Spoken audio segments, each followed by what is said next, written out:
Arestado ng Panapo PNP ang isang lalaki sa Barangay GP Laurel, Panapo City, Davao del Norte, Oktubre taong kasalukuyan.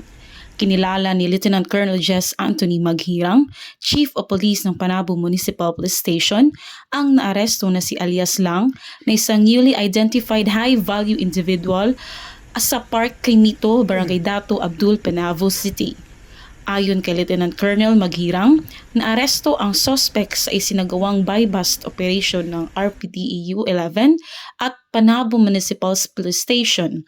Nakumpiska sa suspect ang 3 pakete ng hinihinalang shabu na may standard drug price na 136,000 pesos, isang .45 caliber pistol at isang motorsiklo.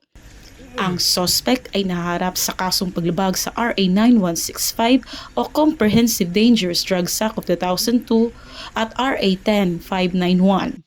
Samantala, ang Police Regional Office 11 ay patuloy na pinapaiting ang laban kontra kriminalidad alinsunod sa kampanya ng Bagong Pilipinas na panatilihin ang kapayapaan at kaayusan tungo sa pagsulong ng bansa. Mula rito sa Police Regional Office 11, ako ang inyong PNN correspondent, Patrolwoman Sara Vemba Tumalaki, alagad ng batas, taga-taguyod ng Balitang Pulis.